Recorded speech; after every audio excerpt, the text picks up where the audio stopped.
Welcome to the deep dive.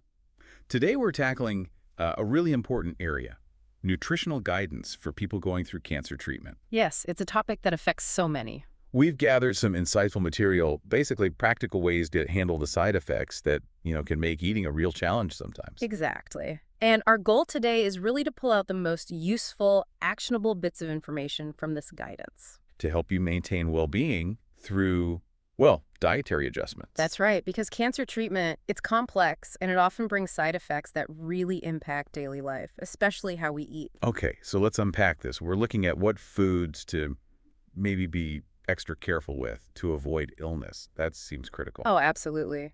Especially when the immune system might be vulnerable.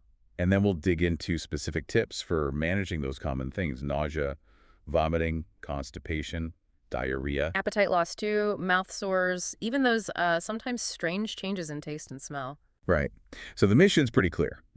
Extract the most helpful advice to manage these things and support overall health during treatment. Precisely. To give you the tools, based on this material, to proactively manage side effects. Okay, let's start with something fundamental then. Food safety. Yeah. It sounds like this needs to be right at the top of the list. It really does.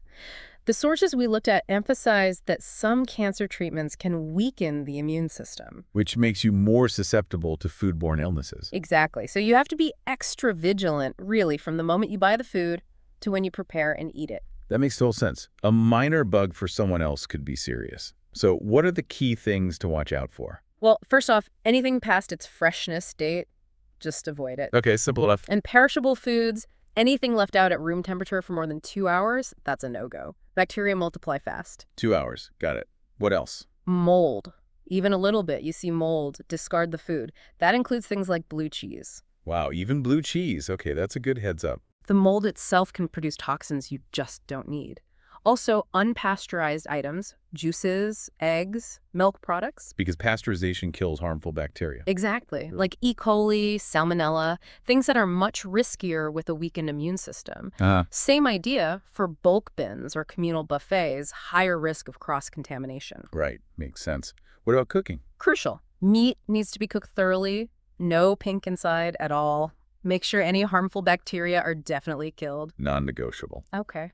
What about foods we usually think of as healthy, like raw things? Yeah, even things like raw nuts or raw produce that you can't easily wash really well. They can harbor bacteria. Best avoided for now. And definitely no raw fish or shellfish. That's a higher risk category. Same for raw or even lightly cooked eggs. Think salmonella risk. Okay, so sushi is out, runny yolks are out. What about leftovers? Be careful there too. Anything older than 3 days in the fridge, probably best to toss it. Potential bacterial growth. 3 days max. And an interesting one, leftover rice. It can contain spores, Bacillus cereus, that might survive reheating and produce toxins. So handle it carefully, cool it quickly, reheat thoroughly, or just avoid keeping it too long. That's a really thorough list. So the main theme is fresh, handle carefully, cook properly. Yeah. Minimize all risks. That's the core principle, yes. Okay, let's move on to a really common side effect and often a really tough one. Nausea. Ah, yes, nausea. Very frequent with chemotherapy and radiation. It can be the treatment, the cancer itself, even smells. But the good news is there are strategies to manage it. Yes, definitely. The material offers quite a few practical tips. So if you're feeling that queasy sensation, what's the first thing to try? Eating slowly often helps, and frequently small portions. An empty stomach can sometimes make it worse. Right. Keep something in your stomach, but not too much at once. Exactly. And focus on low-fat, bland, maybe slightly salty foods. They tend to be easier on a sensitive system. So avoid? What? Greasy, fried things? Yes. Greasy, fried, and very spicy foods can often aggravate nausea. Also, try drinking cool, clear liquids between meals, not with them. Oh, interesting. Why between? Helps prevent that feeling of being overly full. Sipping slowly through a straw might help some people too. Okay. What about favorite foods? If you have a comfort food, should you try eating that? Actually, the guidance suggests being cautious there. If you force yourself to eat a favorite food when you feel really nauseated, You might develop an aversion to it. precisely, you might associate it with feeling sick later on. Also, after eating, rest, but try to sit up for at least 2 hours. Don't lie flat right away. Helps with digestion. Yes, and a classic tip. Keep some plain crackers, like saltines, at your bedside. Good for morning nausea or after a nap. Those crackers really can be lifesavers. What about the environment? Can smells make it worse? Oh, absolutely. Strong odors, especially cooking smells, are a huge trigger for many people. So if possible, Have someone else cook, maybe. Or eat in a room away from the kitchen. If food smells in general are bothersome, sometimes cold foods work better. like sandwiches or salads. Exactly. They tend to have less potent aromas than hot meals. It sounds like tracking what sets it off could be helpful too. Definitely. Keeping a little log what foods, smells, activities seem to trigger nausea can help you spot patterns and adjust. And crucially, Talk to your medical team. Don't just suffer through it. Let them know if nausea is persistent. There are effective medications available. it's so important. Don't just tough it out. Okay, the source also listed some suggested foods for nausea. What kind of things generally go down well? Think gentle, easy to digest options like cream of wheat, oatmeal, cold cereals, light soups, cold sandwiches. Simple stuff. Yeah. Cottage cheese, hard-boiled eggs for some protein, plain pasta, rice, noodles, mashed potatoes, toast, dry crackers, maybe even plain potato chips or pretzels in small amounts. Okay, what about sweeter things? Canned fruit, applesauce, Jell-O are often good. Custard, pudding, sherbet, popsicles, frozen fruit bars. And drinks. Cool or lukewarm soda, juice, herbal teas, ginger and peppermint are often recommended. Baked or broiled low-fat protein like skinless chicken or tofu. Soft, mild fruits and veggies. Clear liquids like diluted apple or cranberry juice. Low-salt broth. That's a really useful list to have handy. Now, sometimes nausea, unfortunately, progresses to vomiting. What's the advice there? Yes, vomiting can follow nausea. The first, most critical step, if it's severe, frequent, or lasts more than a day or so, is contact your doctor. Right, because of dehydration risk. Exactly. Dehydration and electrolyte imbalance can happen quietly, so get medical advice. Makes sense. So right after vomiting, what should you do about eating or drinking? The immediate advice is generally to stop eating and drinking altogether until the vomiting subsides completely. Let the stomach rest. Yes. Then, once it stops, start back very slowly. Tiny sips of clear liquids. What counts as a clear liquid here? Things like plain water, maybe diluted bouillon, clear apple or cranberry juice, fruit ices without chunks, flat ginger ale or 7-Up, plain gelatin, popsicles, sports drinks with electrolytes, clear vegetable broth, weak teas. And how slow is slow? Like, start with just a teaspoon every 10 or 15 minutes. Gradually increase the amount only as you can tolerate it without feeling sick again. Okay, slow and steady. Then what? Once you can keep clear liquids down. Then you can gradually move to a soft, bland diet. Easy things. Like, Mashed potatoes, plain white rice, pureed fruits, maybe smooth fruit nectars, plain yogurt, cooked cereals like cream of wheat, maybe with milk or soy milk. and then as you feel even better. Then it's important to replenish electrolytes, especially potassium and magnesium, which can be lost. And what are good food sources for those? For potassium, think bananas, baked potatoes, maybe skip the skin at first, orange juice, tomatoes, apricots. For magnesium, cooked spinach, legumes like lentils, nuts, and seeds, once you tolerate them, whole grains. Okay, let's shift gears to another common issue, constipation. That can be really uncomfortable. It certainly can. And it can be caused by treatments, pain meds, less activity, diet changes, lots of factors. And the main approach here, according to the material, involves fiber and fluids. Absolutely crucial. Fiber helps add bulk and softness to stool, and fluids help it move through.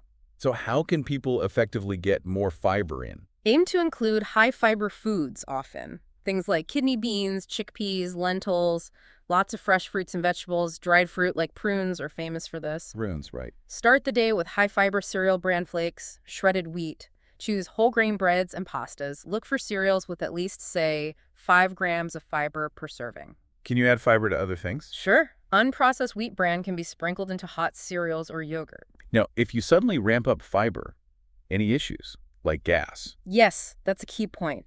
Increase fiber intake gradually. Give your system time to adjust. That minimizes gas and bloating. Okay, slow increase. And soaking dried beans before cooking, then tossing the soaking water, can also help reduce gas. Good tip. And fluids. How much are we talking? Really important, especially with more fiber. Aim for about 8 to 10 glasses of fluids daily, mostly non-caffeinated. Why non-caffeinated? Caffeine can actually be a bit dehydrating for some people, so water, herbal teas, diluted juice are better choices. Okay. A warm drink in the morning, like hot water with lemon, can sometimes help get things moving.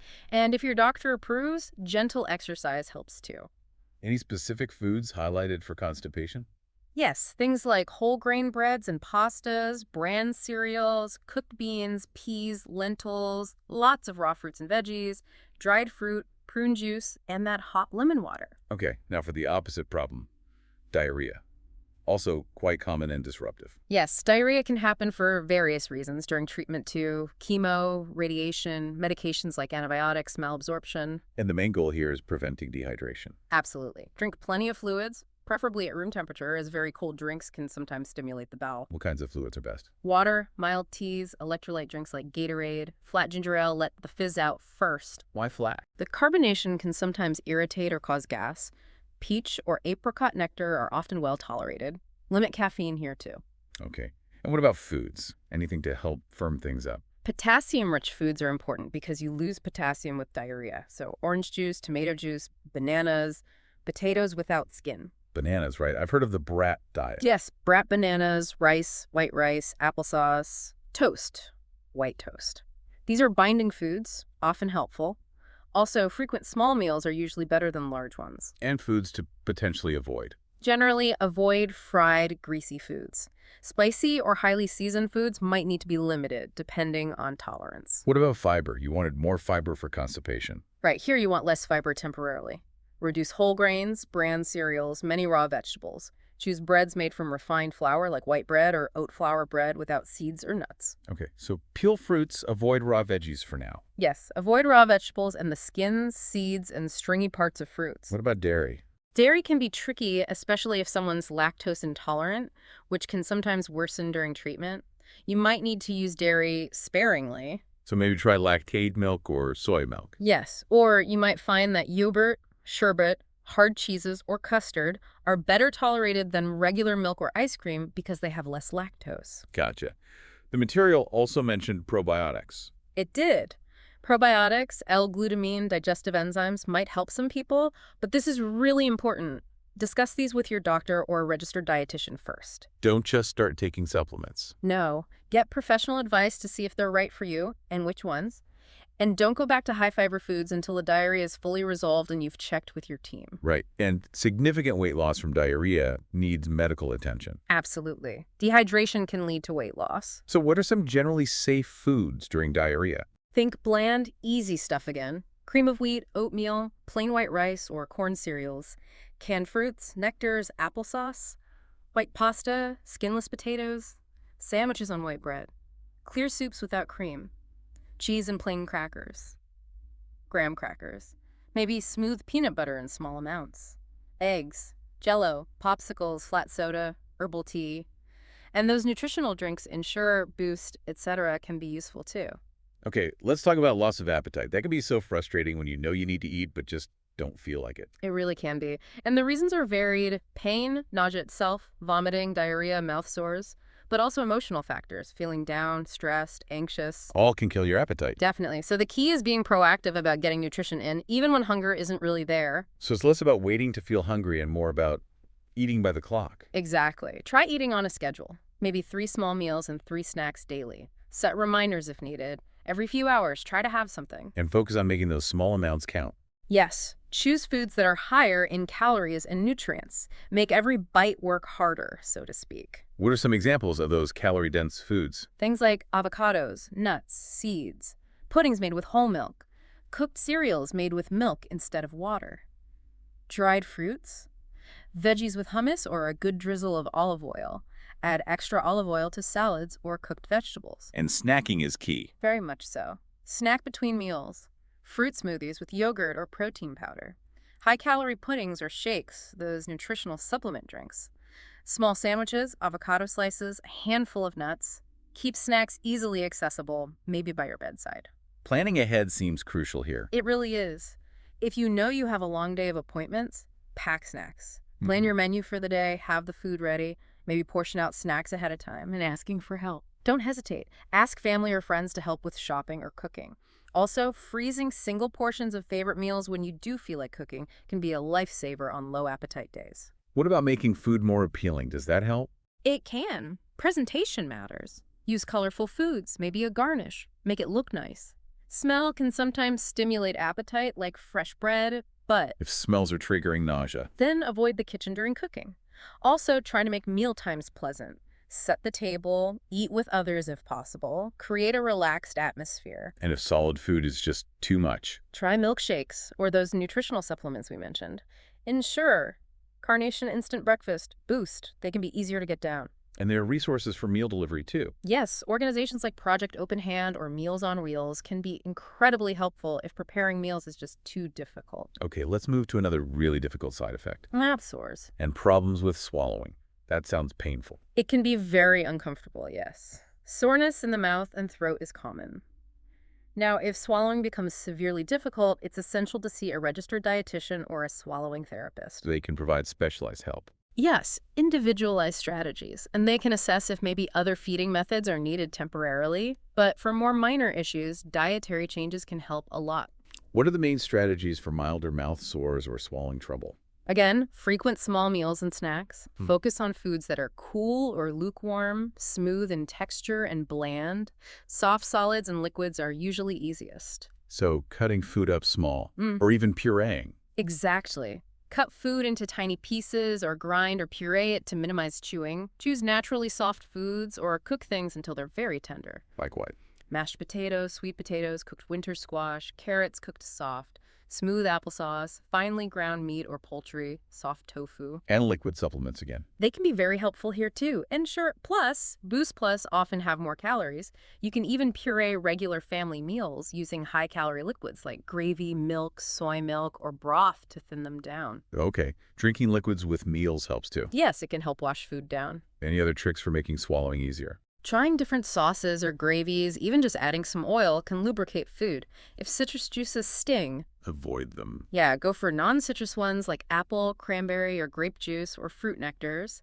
Keeping some baby food jars on hand can be a quick, easy option too. Ah, baby food. Good idea. What about straws? Drinking through a straw might help some people, but check with your therapist if you're seeing one, as sometimes it's not recommended depending on the specific swallowing issue. And definitely avoid irritating foods. Absolutely. Avoid spicy, salty, or acidic foods and drinks. They'll just aggravate the soreness. What are some specific go-to foods for mouth sores? Think smooth and gentle. Nectars, apple juice, canned fruit, applesauce, cream of wheat, mild soups like potato or chicken noodle with soft noodles, rice porridge, custards, puddings, yogurt, Jell-O, popsicles, ice cream, sherbet, milkshakes, Carnation Instant Breakfast, those nutritional drinks again. Okay, one last area to cover. Oh. Those really strange changes in taste and smell people sometimes get. Yes, dysgeusia and altered smell. These can be really disruptive to appetite and enjoying food. So what can people do to cope? The material had suggestions. It did. Several helpful ones. What's a common taste change people report? A big one is red meat tasting metallic. Really unpleasant. So if that happens, Try other protein sources. Chicken, turkey, fish, eggs, dairy products. Or try meat incorporated into casseroles where the flavor is masked a bit more. what if food just tastes bland, like cardboard? Try adding tart or tangy flavors. Mhm. A bit of lemon juice, maybe yogurt, lemon or orange Jell-O, lemonade. Sometimes that helps wake up the taste buds. Okay, and what about weird smells making food unappealing? If food smells odd or just wrong, try eating foods cold or at room temperature. They generally have less aroma than hot foods. Right, less smell. Interestingly, though, if you're not having issues with nausea, vomiting, or mouth sores, some people actually find that more flavorful foods are better. Like marinated things, or spicier. Maybe gently spiced things, yeah. Marinated chicken, spaghetti with a rich sauce. Something with more flavor can sometimes cut through the odd tastes. But again, only if other side effects aren't an issue. What about managing bad tastes between meals? Sucking on hard candies, lemon drops, mints can sometimes help clear the palate or mask unpleasant tastes. And basic oral hygiene. Incredibly important. Brushing frequently, rinsing your mouth, it can make a surprising difference in managing taste changes. This has been just, well, incredibly comprehensive. So much practical advice drawn from the guidance we looked at.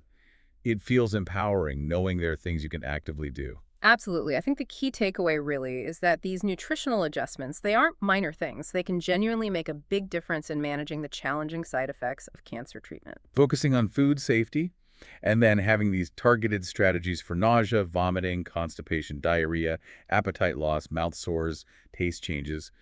It's a toolkit. It really is a toolkit to support your well-being through a difficult time.